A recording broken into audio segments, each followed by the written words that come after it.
ជំរាបសួរបងប្អូនទាំងអស់គ្នាថ្ងៃនេះខ្ញុំមានដំណើរកម្សាន្តមួយប៉ុន្តែដំណើរកម្សាន្តនេះគឺខ្ញុំធ្វើការឆ្លងដពីភ្នំពេញទៅត្រយខាងទៀតចំពោះទីតាំងនេះដែរគឺមានទេសភាពមិនចាញ់ព្រៃភ្នំប្រហែលទេប៉ុន្តែទេសភាពនេះទីនេះគឺមានភាពត្រជាក់ជាពិសេសនោះគឺយើងមានទិដ្ឋភាពស្រស់ស្អាតនៅពេលដែលយើងមកដល់ទីតាំងនេះដែរគឺធ្វើឲ្យយើងមានអារម្មណ៍ថាស្រស់ស្រាយជាងមុនដោយសារតែទីតាំងនេះគឺមិនសូវជាក្តៅប្រហែលទេ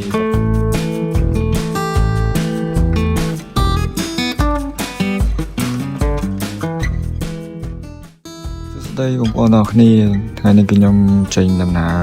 លើកទី1ហើយក៏ជាវីដេអូទី1ដែលខ្ញុំបានធ្វើដែរមុននឹងខ្ញុំចេញដំណើរគឺខ្ញុំរកកាហ្វេញ៉ាំសិនហើយចំពោះកាហ្វេនេះគឺខ្ញុំទិញនៅហាងកាហ្វេហនុមានកាហ្វេនេះគឺខ្ញុំជា top fan របស់គាត់ហើយខ្ញុំចូលចិត្តញ៉ាំកាហ្វេរបស់គាត់តោះឥឡូវគឺខ្ញុំកំពុងតែចេញដំណើរទៅហើយគឺខ្ញុំចេញពីក្រោយសាលាអន្តរជាតិ TV អញ្ចឹងខ្ញុំជិះពីក្រោយសាលាអន្តរជាតិ TV បុកទៅផ្លូវទូកកខ្ញុំជិះតាមផ្លូវអង់តែនទូកកនេះ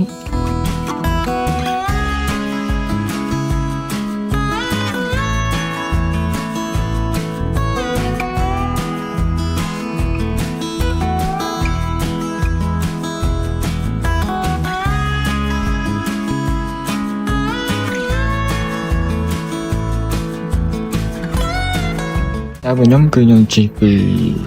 ភ្នំពេញទៅដល់ក្រាំងធ្នង់អញ្ចឹងគឺខ្ញុំទៅលេងនៅក្រាំងធ្នង់ហើយផ្លូវនេះគឺខ្ញុំជិះពីទូកកសំដៅទៅពៀនជ្រោយចង្វា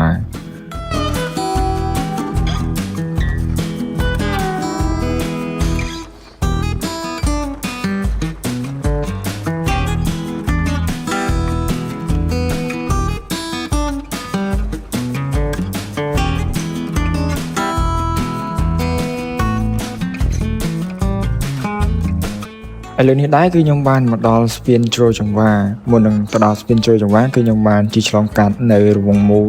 ជ្រោយចង្វាដែលមានជារូបសំណាកកាំភ្លើងគួយកណ្ដុង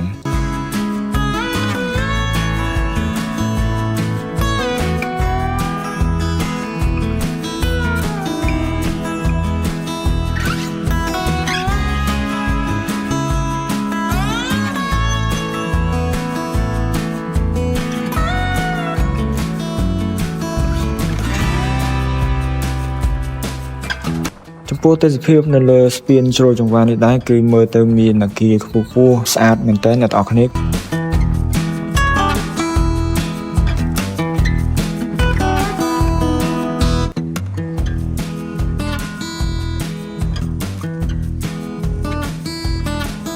ឥឡូវគឺខ្ញុំបានចូលទៅចាក់សាំងដោយសារតែម៉ូតូរបស់ខ្ញុំហ្នឹងគឺសល់តែ2កាំទេអញ្ចឹងចង់ចាក់សាំងបន្ថែមដើម្បីសង្កួរតាមផ្លូវខ្លាចមានបញ្ហាតាមផ្លូវអញ្ចឹងខ្ញុំចាក់បន្ថែមគឺចំនួន3លីត្រទេគឺចាក់ស៊ុបពេងបងស៊ុបពេងខ្ញុំ3លីត្រណា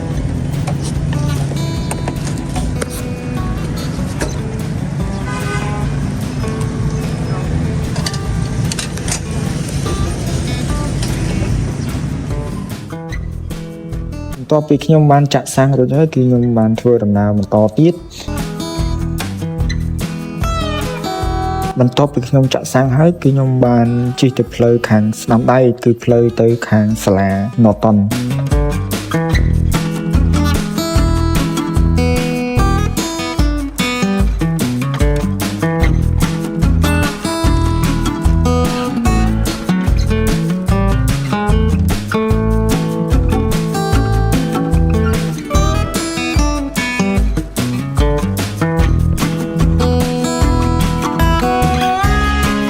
តាមផ្លូវហ្នឹងគឺយើងត្រូវឆ្លងដងហ្នឹងគឺបើសិនជាតាមខ្ញុំដឹងគឺគេហៅថាស្វាយជ្រុំចំ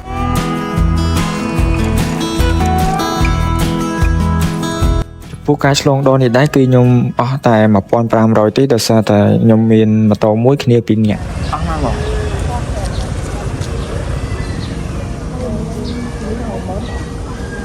អត់មួយទេអរគុណចឹងការឆ្លងដងនេះគឺខ្ញុំត្រូវឆ្លងទៅត្រើយម្ខាងទៀត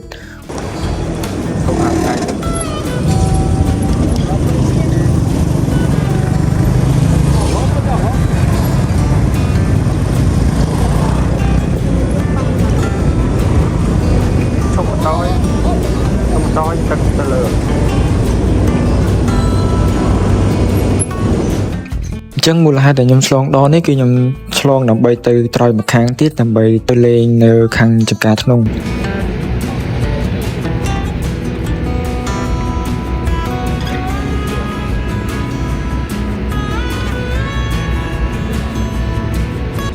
ឥឡូវនេះគឺខ្ញុំបានឆ្លងមកដល់ត្រយម្ខាងទៀតហើយអញ្ចឹងខ្ញុំកំពុងតែ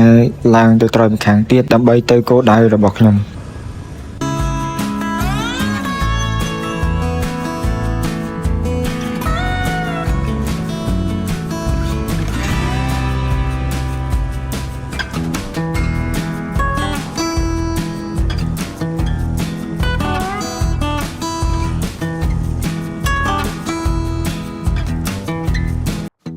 បន្ទាប់ពីបងប្អូនបានឆ្លងដរហើយបងប្អូនទាំងអស់គ្នាជិះមកត្រង់រហូតដល់មក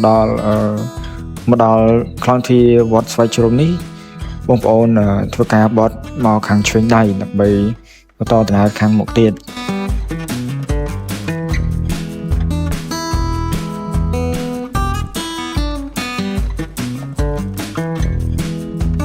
ហើយក៏ខ្ញុំបត់មកឆ្វេងដៃដើម្បីធ្វើការជិះផ្លូវតូចវិញដោយសារផ្លូវតូចនេះគឺអត់មានសភាពហុយអីទេបងប្អូនទាំងគ្នា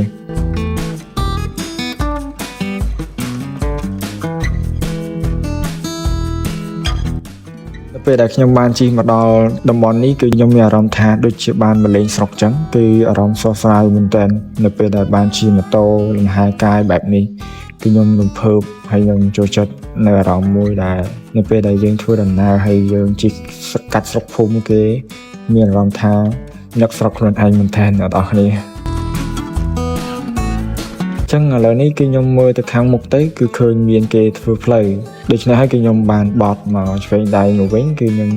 បត់ទៅផ្លូវធំវិញដើម្បីធ្វើដំណើរបន្តទៀតដោយសារតែខាងមុខមិញហ្នឹងគឺគេកំពុងតែជីកកាយផ្លូវ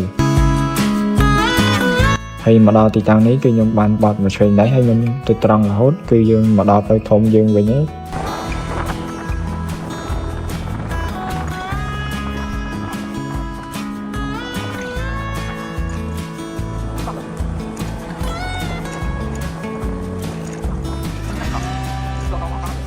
ចឹងឥឡូវគឺខ្ញុំបានមកដល់ផ្លូវធំវិញហើយខ្ញុំបត់មកឆ្វេងដៃ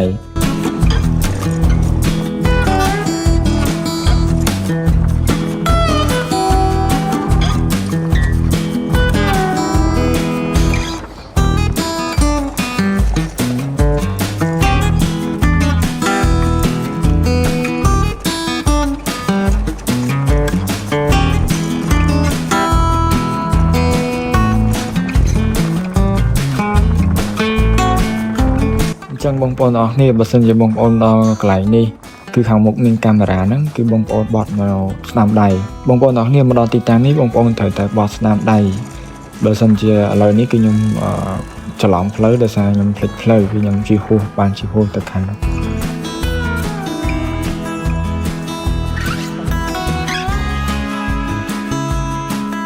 ក៏ខ្ញុំបានជិះហួសមកដល់ខាងមុខនេះទៅក៏ខ្ញុំគិតថាហើយជាអាចនឹងភ្លេចជិះហួសផ្លូវអញ្ចឹងហើយក៏ខ្ញុំបាន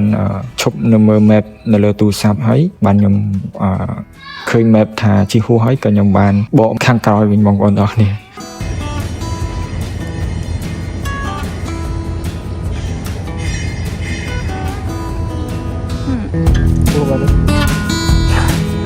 ជិះហួសផ្លូវលើ1ម៉ែត្រ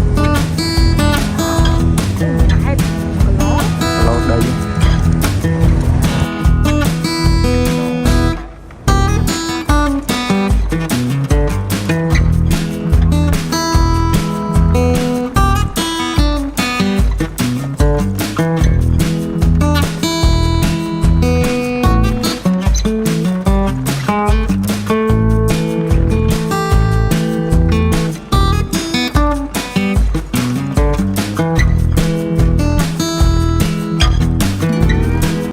នេះបងប្អូនអរគ្នានៅពេលបានមកដល់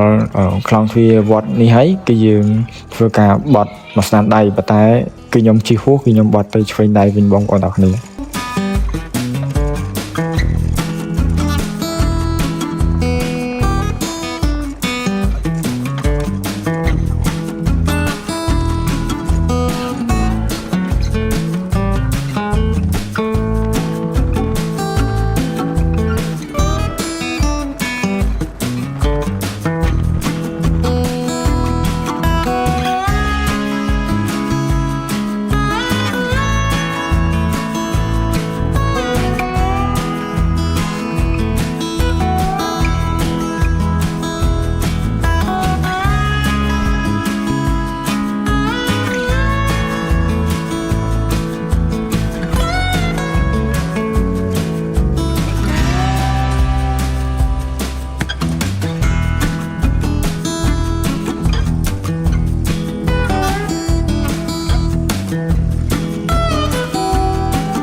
នេះគេខ្ញុំបានមកដល់ទីតាំងហើយ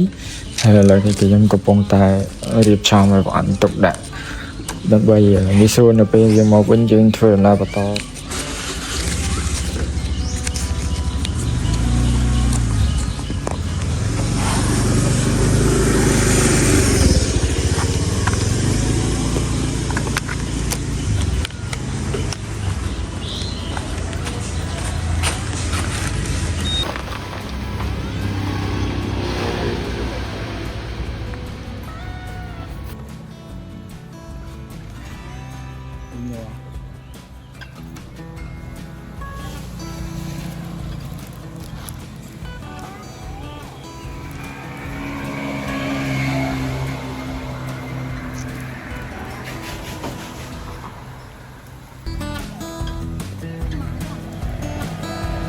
នៅក្នុងរំចាស់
ទុំទៅចូលមិននៅលើឋានសួគ៌